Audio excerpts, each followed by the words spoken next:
find unusual on the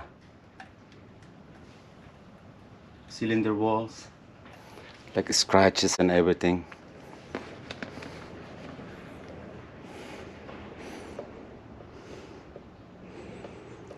That's the intake side. It looks all right.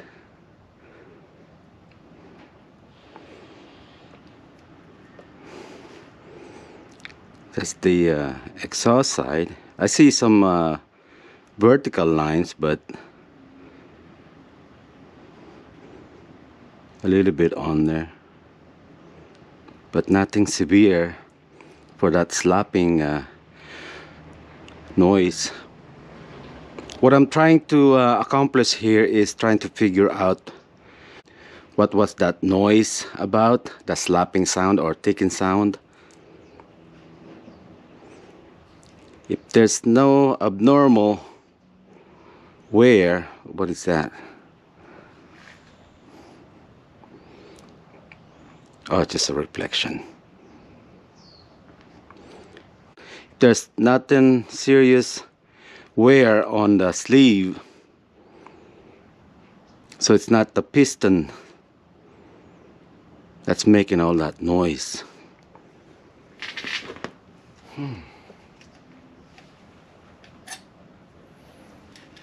I was listening to that noise and it's coming from the number 1 on the intake side.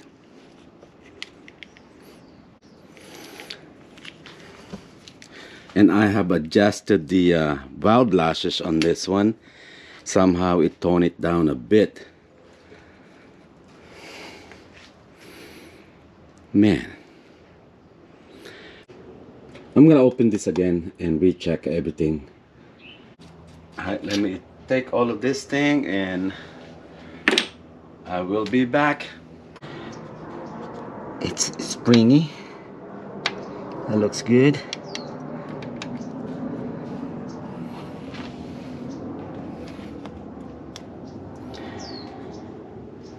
Let me check the gap. Gap is 6,000 to 7,000 on intake. If 8,000 goes in, it's no good. 8,000. Okay, it's good.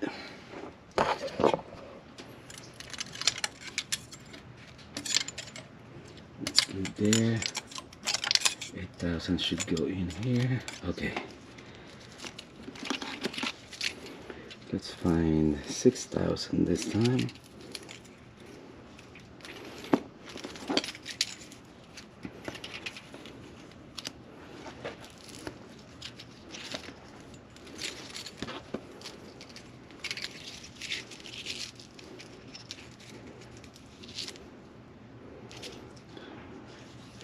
$6,000.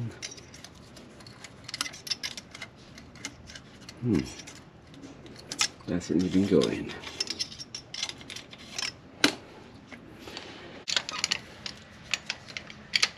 I'm going to set the valve lashes again. I'm going to loosen it up a little bit.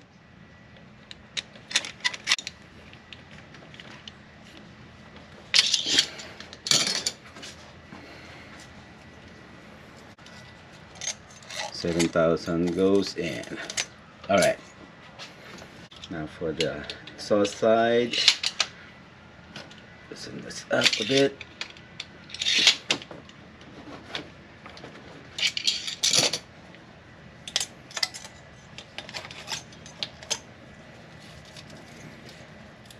Exhaust is 7 to 8, and to recheck, 9,000 should not go in. 9,000 doesn't, 8,000 does.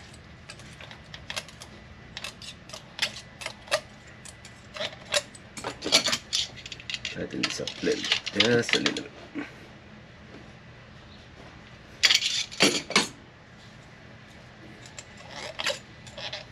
Okay, that's good. Got all the valve lashes checked out. I didn't find anything unusual. Some require some minimum adjustment. Other than that, everything's good. And I could not find anything abnormal on the springs and the retainers. Yeah, it's just kind of odd. All of a sudden, when it was NA, I have no problem with it. Not until I changed the piston, valve springs, and the retainers. One thing I can do is afterwards, if it get worse, I will change. I'm thinking about changing the springs again. Put back the old one and see what happened. But I bore scoped the cylinder walls. Nothing major there. Somehow I have a feeling that I built this motor solely for a dyno machine. Man, it's crazy. But then again, it is an experiment motor, so be it. But I was thinking, man, if this thing is gonna break, I want it to break in my own hands, not with someone else. But I'm gonna put everything back together. Next is the valve cover. Since we are going to another chapter on a G23BK boosted project, might as well put a different valve cover.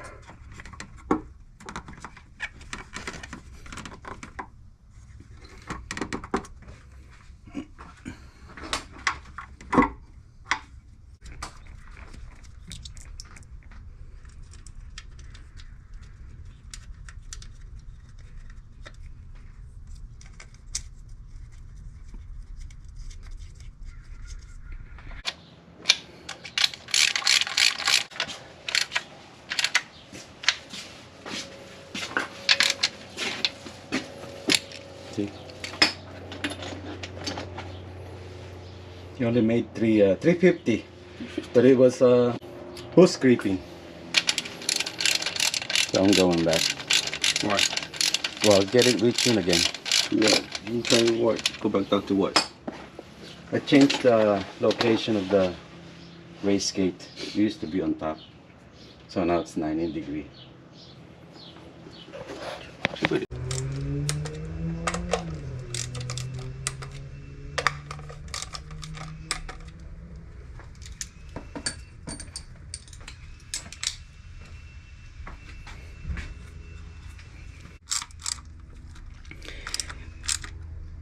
A little update on engine starting issue. Whenever I shut it down, when the engine is at normal operating temperatures, all I did is move my ground cable, this one. This ground cable used to be looped on the valve cover head stud. I have it looped because I have this one right here, so I was thinking from here, loop it here, and then it goes out that way.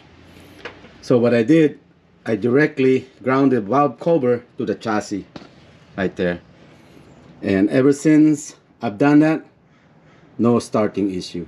Next is lower it down and give it a start.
So this solenoid, it's like it's grounding.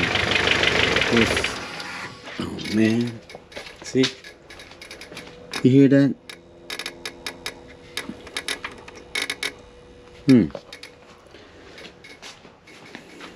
Maybe that is part of the problem.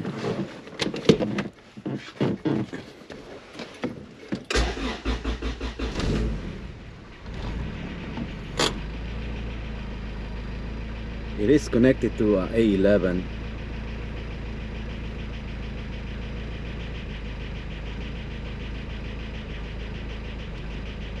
Well, that's weird.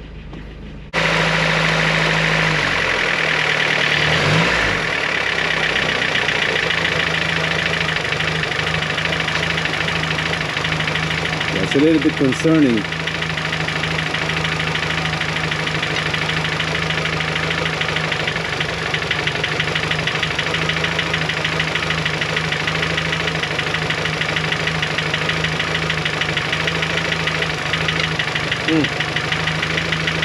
Oh well.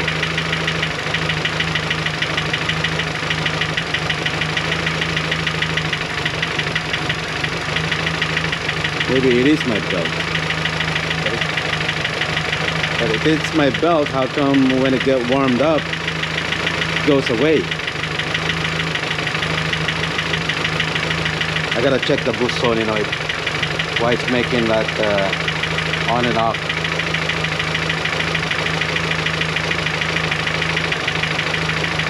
Maybe that's part of the problem.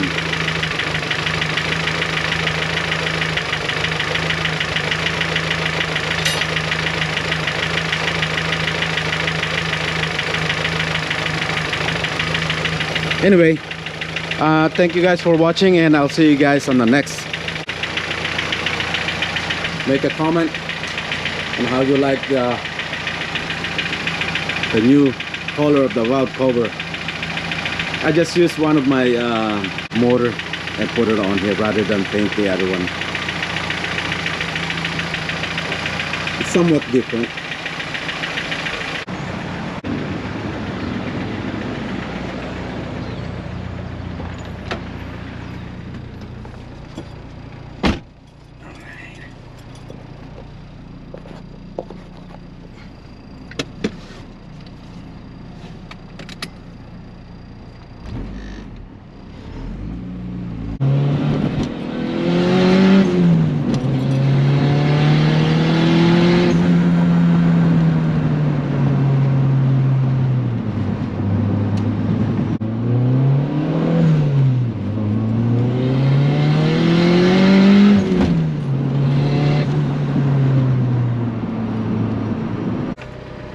Well, let's shut it down.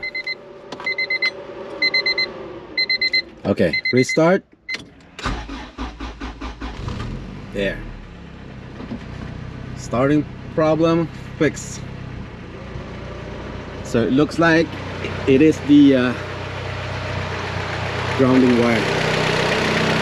Kind of weird, isn't it? But I've known two guys that has a problem with the valve cover not grounding correctly. And I'll be the third one now. Now I believe that it must be grounded to the chassis through here, not through that valve cover stud right there. Hold on.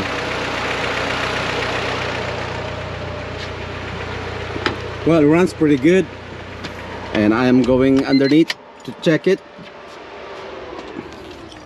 And this is where I end this episode. Thank you all for watching, and I'll see you guys next. Bye everyone.